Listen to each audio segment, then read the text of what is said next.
aprecio mucho. Gracias al doctor Hugo López-Gatell, subsecretario de Salud. Hugo, ¿cómo estás? Me da mucho gusto saludarte. Como siempre, buenas tardes. Muchas gracias, Joaquín. Buenas tardes. Igualmente, mucho gusto de escucharte. A ver, no, a mí me da gusto escucharte a ti porque tú traes la información. A ver, ¿sí? Primero, Hugo, vamos, a este año, decía yo el otro día, ya se lo llevó la pandemia. Nos vamos a llevar todo este año y para lo que estoy viendo y te he escuchado, parte del año que viene. Sí, es correcta esa apreciación.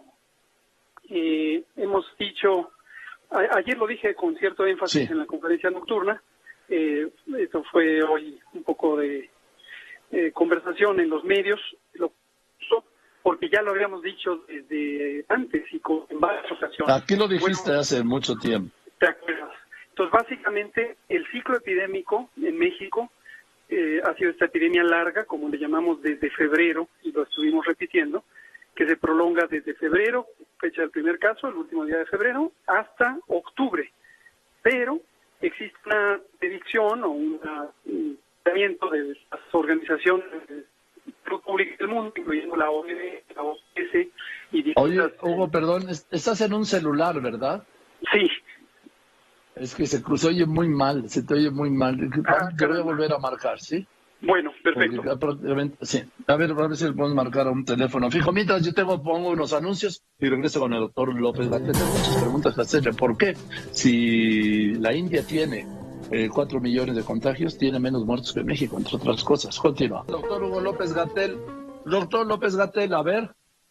Aquí estamos, a ver si se oye mejor. Ahora sí te escucho a todo dar. A ver, doctor López-Gatell, subsecretario de Salud. Vamos a pasar la Navidad con esto, va a llegar el Año Nuevo con esto, y los primeros meses del año que viene vamos a seguir con esto, con esta pandemia, ¿no? Es muy probable, efectivamente, que eso ocurra. La razón es, sabemos que seguro vamos a tener influenza. La influenza se presenta todos los años en el hemisferio norte entre octubre y abril. Y los mecanismos de transmisión, la presentación clínica, el comportamiento epidemiológico de COVID-19 es muy semejante al de influenza.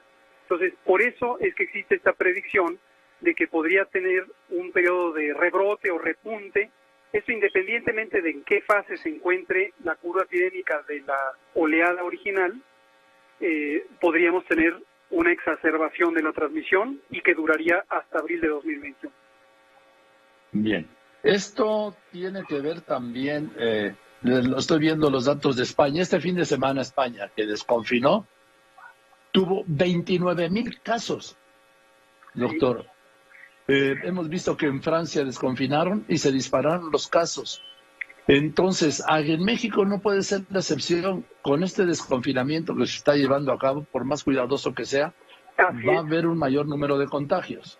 También, definitivamente, y esto también lo hemos dicho repetidamente, son dos mecanismos o dos factores independientes, pero que pueden actuar sinérgicamente.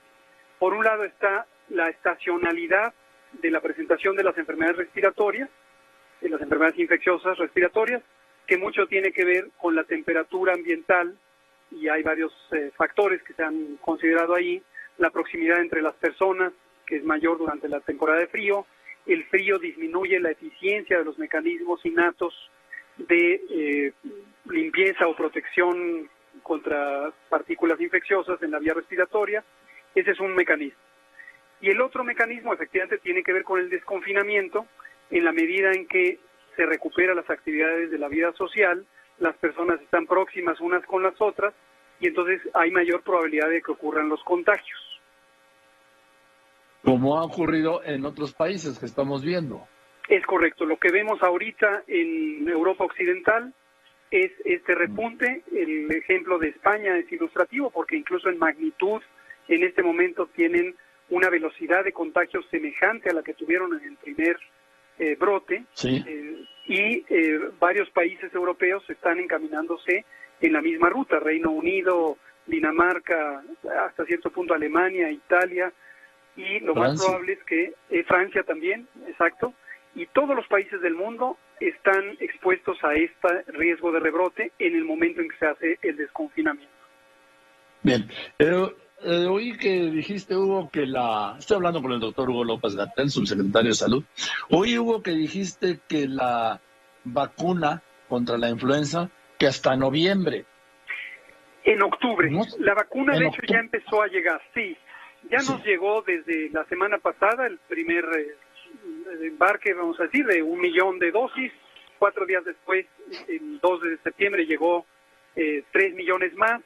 Calculamos que a mitad de septiembre, quizá en la segunda o tercera semana, estaríamos ya teniendo 11 millones de dosis de las 35 que vamos a tener. Y en ese momento podríamos arrancar ya con el inicio de la campaña en inicios de octubre. La diferencia de tiempo entre que llega la vacuna y se empieza a usar es el proceso de análisis que hace COFEPRIS para garantizar que esté en buenas condiciones de uso. Pero también se le pidió a COFEPRIS que le meta velocidad, ¿no? Sí, justamente, por eso fuimos a visita el doctor Alcocer y yo el viernes pasado para estar seguros que COFEPRIS está operando eficientemente y que no hubiera ninguna razón de trámite o de burocracia que pudiera obstaculizar el proceso de liberación de las vacunas y que la única restricción sea los tiempos técnicos que se contemplan para este proceso de verificación y liberación. Ahora, 35 millones de dosis. Hay una versión de que es necesario que nos vacunemos todos los mexicanos, no solo los que menores de 5 años, los mayores de 60, los que tienen alguna vulnerabilidad por tema respiratorio, circulatorio, VIH. ¿Es correcto esto? No es correcto, no es correcto. Esto justamente fue uno de los planteamientos que se analizaron. Tenemos un grupo asesor de inmunizaciones que establecimos antes de COVID, nos ha funcionado mucho. En este grupo participan científicas y científicos de altísimo nivel. Para poner un ejemplo muy ilustrativo, participa el doctor Alejandro Cravioto Quintana, quien es el presidente del Comité Asesor de Inmunizaciones de la Organización Mundial de la Salud, el doctor José Ignacio Santos, quien además de secretario del Consejo de Salubridad General de México, es asesor de la OPS para vacunas, y ese es el calibre de personas que tenemos. Y lo que han evaluado es que la indicación de la vacuna contra influenza sigue siendo la misma, es proteger a las personas que tienen mayor susceptibilidad de complicaciones, que son los mismos grupos de población que también son susceptibles a COVID grave, pero la vacuna de influenza es una vacuna considerablemente inefectiva. Su efectividad, es decir, su capacidad de proteger contra la infección es, en el mejor de los casos, de 40%. Entonces, es una vacuna que sirve para proteger a los grupos de población de mayor riesgo para que no se compliquen, pero no sirve significativamente para reducir la transmisión. O sea que entonces se mantiene la vacunación de la influenza para vulnerables, ¿no? Menores de 5, mayores de 60, hipertensos, males respiratorios, circulatorios, VIH, ¿es correcto? ¿Mujeres embarazadas? Y agrego mujeres embarazadas, efectivamente. Bien. Y entonces, ¿en octubre está, doctor? Sí, lo más probable es que arranquemos en octubre, el 1 de octubre, ya con la campaña de vacunación. Y lo que vamos a hacer ahora, que es distinto a lo que se ha hecho en México desde el 2007, cuando existe el programa público de vacunación contra influenza, es que vamos a hacer más eficientes para que se logren poner esas 35 millones de dosis antes de que termine el año 2020 y no como tradicionalmente ocurría, que se usaban los 6 meses de la temporada de influenza, y eso obviamente pues ya resta la utilidad de la vacuna contra influenza como un mecanismo de protección de la salud pública. ¿Va a ser gratuita para la gente? Para todas las personas en México va a ser gratuita, como ha sido desde el 2007, y la indicación médica es la que determina a quién se le pone, son las poblaciones que hemos comentado, pero nadie debe pagar ni un centavo por esa vacuna. Esta se paga con los recursos públicos que provienen de nuestros impuestos. Bien, resuelto esto, quiero hacerte una pregunta al doctor Hugo López-Gatell. El número alto de muertos de personal sanitario, muerto, básicamente médicos y médicas, y está en 1.320, fue el último dato que dio el doctor a lo mía, que luego se dijo que era el más alto del mundo.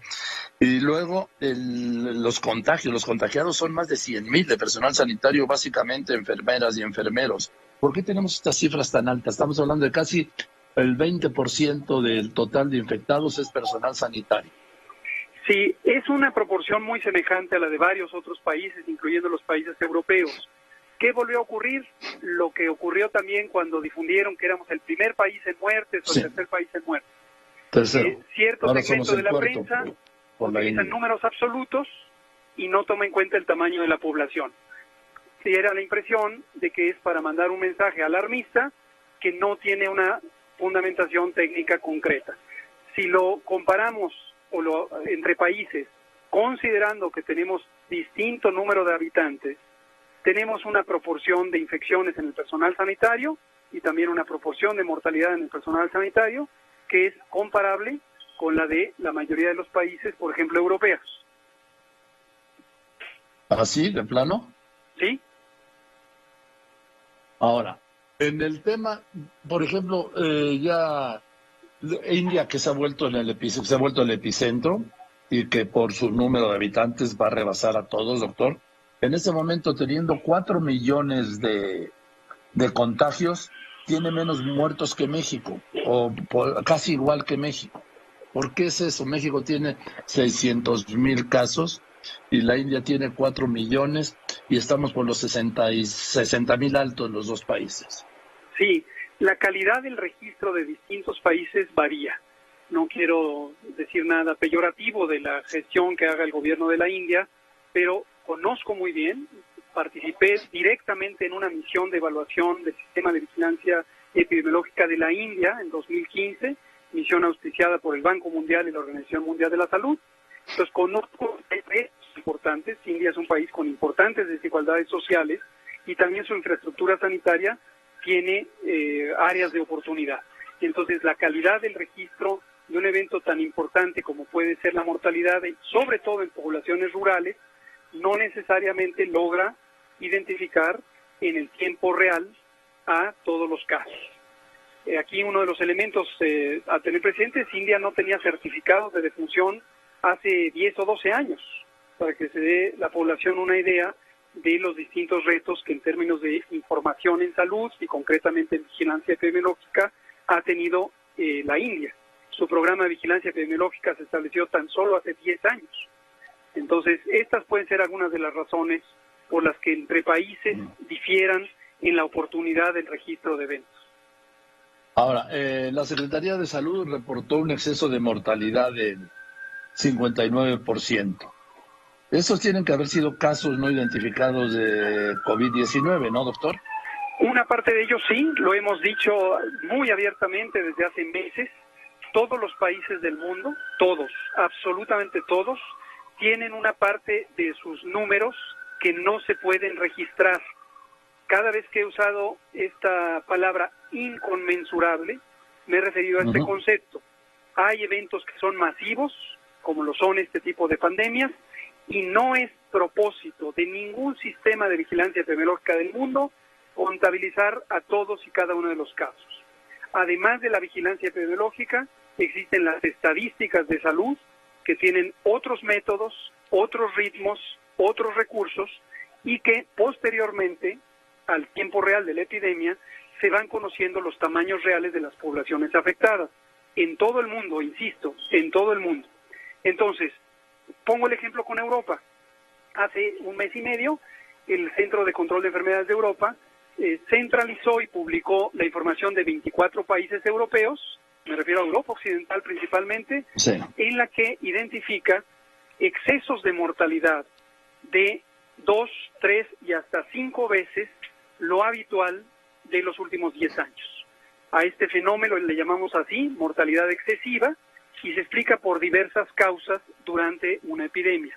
Una de esas causas puede ser casos, en esta situación de COVID-19, que por distintas razones no fueron registrados.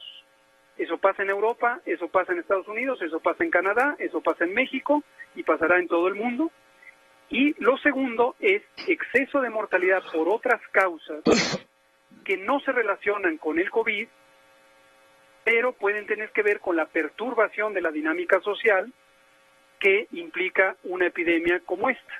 Retardo en la oportunidad de acceso a los servicios, personas que no acceden a los servicios porque temen acercarse a los hospitales, entre otras razones varias.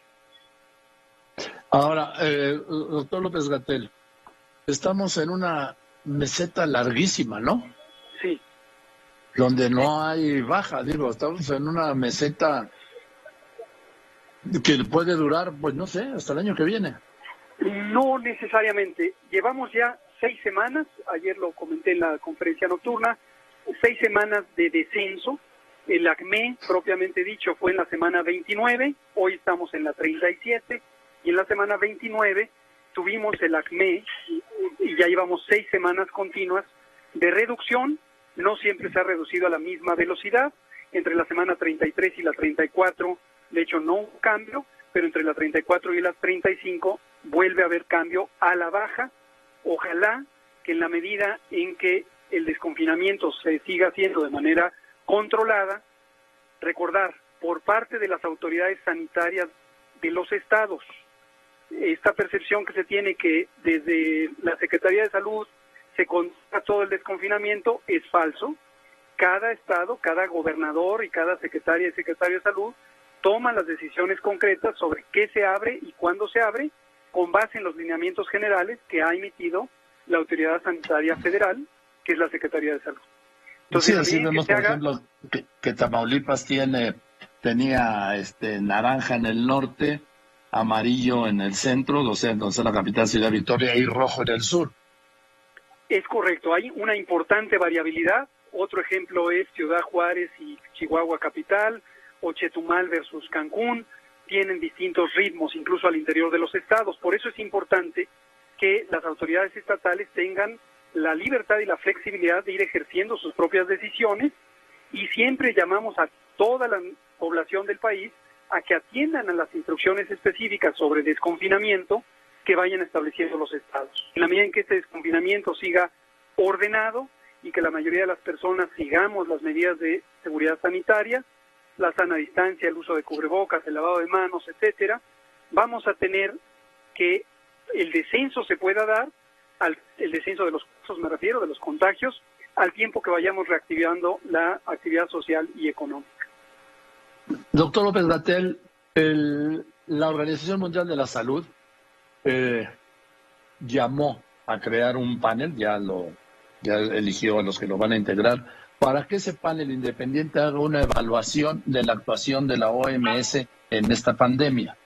¿No sería bueno que en algún momento en México, no sé si el año que viene o en su momento, no sé cuándo, la Secretaría de Salud convocara un panel independiente para hacer una revisión de cómo fue la actuación del gobierno y las autoridades sanitarias ante esta pandemia en México?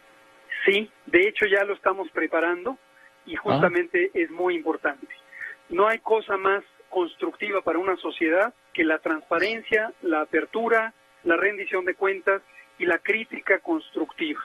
Entonces, hay en el mundo 2 paneles. Uno va a ser este que ha convocado la Organización de Naciones Unidas, y es un panel de personas expertas o no expertas en el tema de salud exactamente, pero en otros temas de gestión pública. Supongo que de esa calidad es donde participa el expresidente Ernesto Zedillo. Segundo, va a existir el comité de examen que contempla el Reglamento Sanitario Internacional. Ese comité de examen es un grupo que se selecciona a partir de una lista de personas expertas en las materias del Reglamento Sanitario Internacional. Es precisamente a la que tuve el privilegio de ser invitado. Y también al interior de cada país es importante que los países tengan la evaluación por parte de personas independientes del gobierno. Y nosotros ya estamos organizando este tipo de acción. Le hemos encomendado al Instituto Nacional de Salud Pública que coordine la convocatoria, que sea una convocatoria transparente y abierta, para que podamos tener este tipo de reflexiones en las que se conserve la independencia o autonomía técnica respecto a la evaluación, y estamos abiertos a recibir observaciones, críticas, propuestas y las lecciones aprendidas, que de hecho es parte de los ejercicios que técnicamente se definen como evaluación de la respuesta a las pandemias. Me parece muy bien, doctor López-Gatell, que me haya dado esta información. Una pregunta más, dos más, ¿sí? Por favor. Eh, este, el tema de la reinfección, se dio un caso en Hong Kong y dos en Europa, uno en Bélgica y el otro no recuerdo dónde. Está diciendo la directora técnica de la Organización Mundial de la Salud, María Van Kerkhove, que por Ajá. ahora son irrelevantes, estadísticamente hablando, los casos de reinfección. ¿En México está registrado alguno?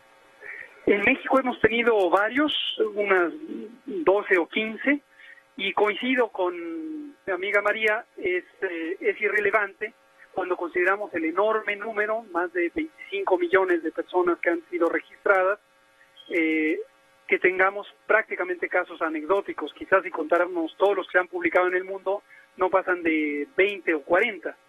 Entonces, sí puede existir el fenómeno de reinfección, no solo por este virus, sino por otros, en la medida en que existe diversidad en la calidad de la respuesta inmune entre las personas.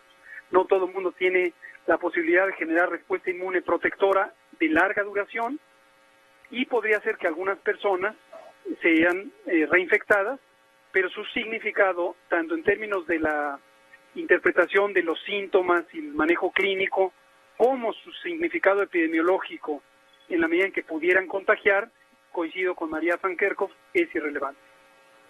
Bien, doctor López-Gatell, hay un punto que está por descubrirse, y con esto quiero terminar, si está de acuerdo.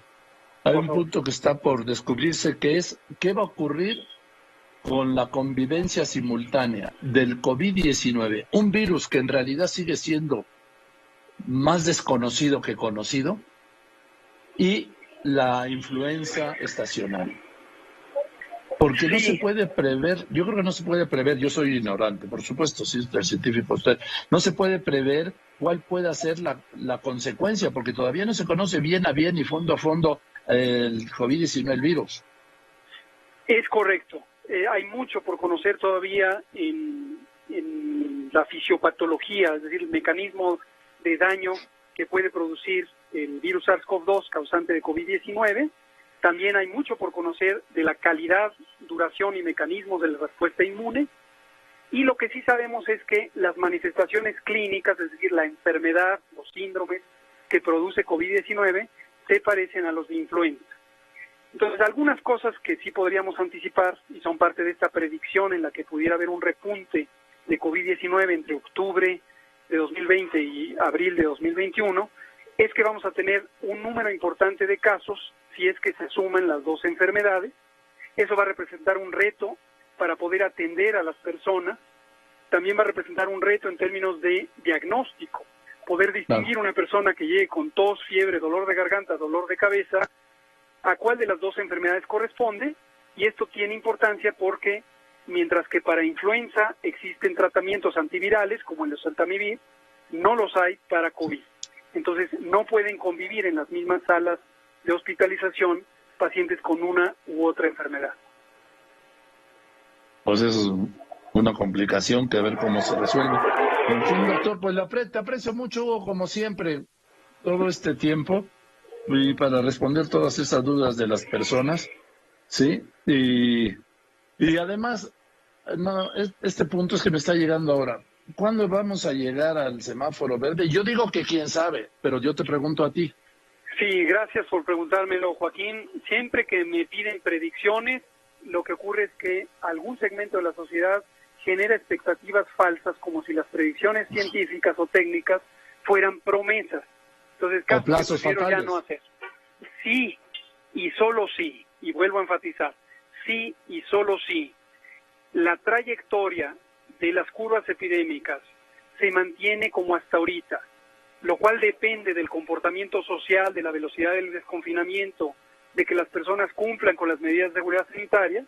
Reitero, sí, solo sí, contemplamos que posiblemente en octubre podríamos ya empezar a ver semáforos verdes. Si no ocurren esas condiciones, puede ser que en octubre no tengamos semáforos verdes y que la epidemia se prolongue más allá de octubre, quizá noviembre. Y por último, lo que hemos comentado esta tarde, si viene una repunte por la temporada de frío que es cuando también repunta la influenza, podría ser que la predicción cambie por completo y se mantenga no solo en condiciones semejantes, sino incluso de mayor intensidad de transmisión el COVID-19. Que podría entonces regresarnos a naranjas y rojos. Y podría regresarnos a naranjas y rojos, es correcto. Bien, Hugo, muchas gracias por el tiempo. Muchas gracias a ti, Joaquín, como siempre a la orden. Un saludo. Que estés muy bien, el doctor Hugo López-Gatell. O sea, no se puede hacer ninguna previsión. Esa es la conclusión de esto. Y nos vamos a llevar todo este año y nos vamos a llevar por lo menos hasta la primavera del año que viene. Porque este virus llegó para quedarse.